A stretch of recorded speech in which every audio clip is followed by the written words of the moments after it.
Salut les 6e 2, on se retrouve pour faire le bilan des repas presque pas faits que vous avez confectionnés pendant les vacances. Alors, j'ai eu 11 retours parmi la classe de 6e 2 et nous allons voir les photos que certains ont donc bien voulu m'envoyer de leur repas, puis reprendre les processus physico-chimiques qu'on peut retrouver lors de la fabrication de l'entrée, du plat principal et du dessert.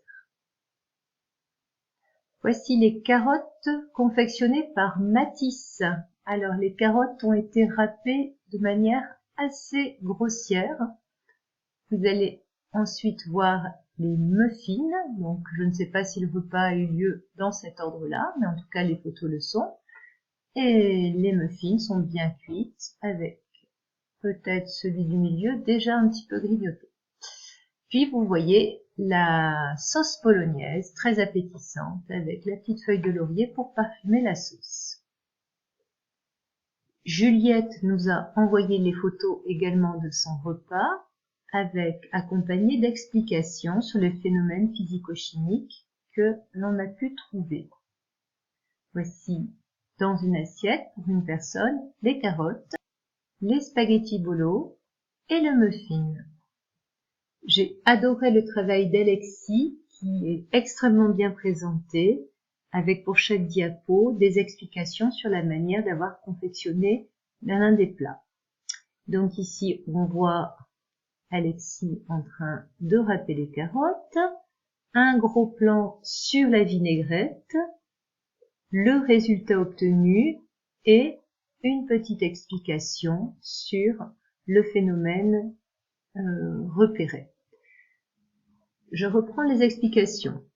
Lors de la confection de la vinaigrette, j'ai pu voir que lorsque j'ai mis l'huile et ensuite le vinaigre, l'huile est montée à la surface alors que le vinaigre est resté au fond. Bien vu. Ce phénomène s'explique par le fait que les deux liquides, l'huile et le vinaigre, sont des liquides de différentes densités. La densité, c'est la masse que possède une substance pour son volume. Et comme l'huile est moins dense que le vinaigre, comme elle est plus légère pour un même volume que le vinaigre, elle va surmonter le vinaigre. Les deux ingrédients ne se mélangeaient pas. Effectivement, vous avez ici deux ingrédients qu'on dit non miscibles, qui ne peuvent pas se mélanger, parce que les molécules du vinaigre n'aiment pas les molécules de l'huile. Disons que ces molécules ne vont pas se mélanger et se disperser au sein des molécules de l'huile. On dit que l'huile est un liquide hydrophobe qui n'aime pas l'eau. Et petite remarque, lorsque l'on met la moutarde, on va réussir en mélangeant à créer une émulsion, c'est-à-dire qu'on fera quand même rentrer à l'intérieur de l'huile des petites gouttelettes de vinaigre et ces petites gouttelettes vont se stabiliser à l'intérieur de l'huile grâce à la moutarde. Mais quand on crée une émulsion, on n'a pas mélangé intimement les molécules d'huile et de vinaigre. On a des micro-gouttes d'huile de vinaigre à l'intérieur de la masse d'huile. On continue sur le travail d'Alexis avec l'eau mise à ébullition pour la cuisson des pâtes et la préparation de la sauce avec le découpage en petits morceaux des légumes. On sent qu'Alexis se régale. Et voici le résultat final de la sauce au-dessus des spaghettis. Explication sur l'ébullition de l'eau. Lorsque j'ai mis l'eau à chauffer, j'ai constaté que quand l'eau monte à haute température, elle se met à bouillir. Effectivement, à une température de 100 degrés, l'eau qui était à l'état liquide va changer d'état et former du gaz.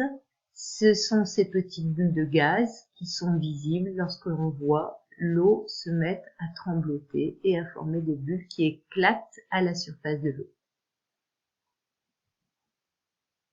On vient ainsi à la préparation des muffins aux pépites de chocolat.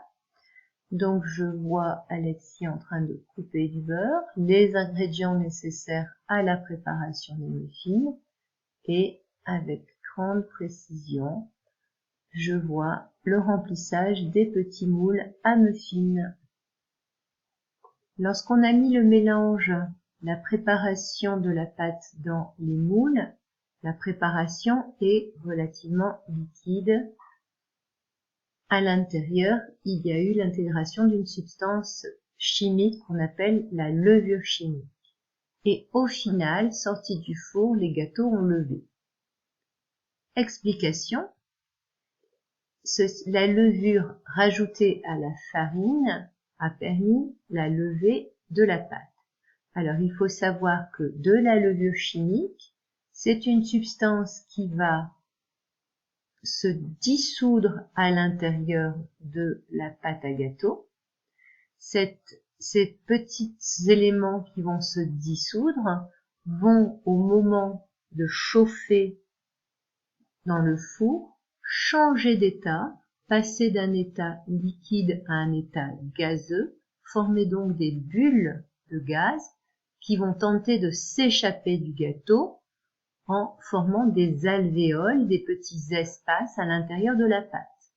Mais comme la pâte est en train de cuire, ce gaz va rester enfermé à l'intérieur de la pâte grâce à la croûte extérieure qui se forme au moment de la cuisson, et l'on obtiendra au final des gâteaux qui vont être pleins d'espace, qui vont être remplis d'air.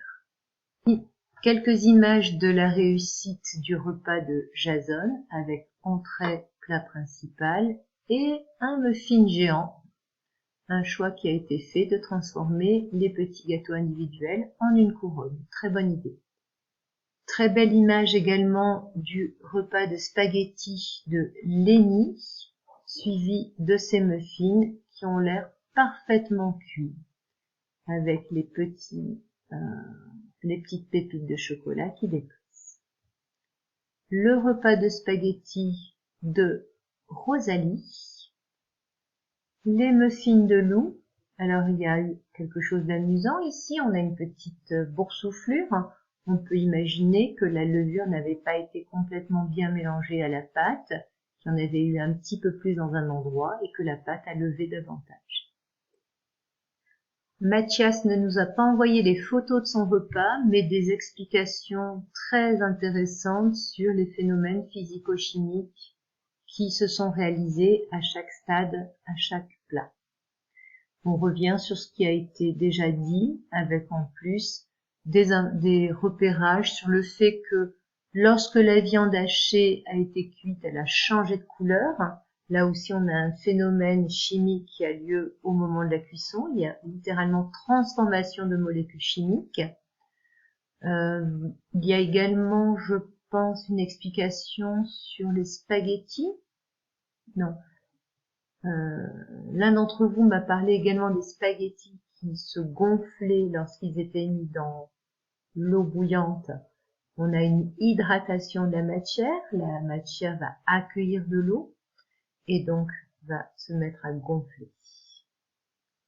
Mathias a repéré également d'autres changements d'état puisque le beurre, qui est solide à température ambiante, passe à l'état liquide au moment de chauffer, pas après cuisson, mais au moment à une température qui peut être déjà de 30-35 degrés, l'état du beurre va se liquéfier. On a tous vu que lorsqu'un beurre était sorti du frigo, il se ramollissait.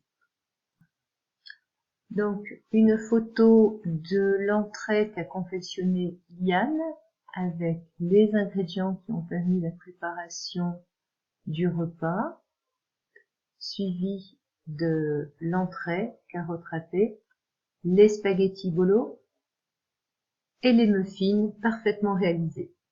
Voilà, je ne vais pas présenter la photo de Yann en train de confectionner de telle manière qu'il ne reste pas des photos sur YouTube de vos visages.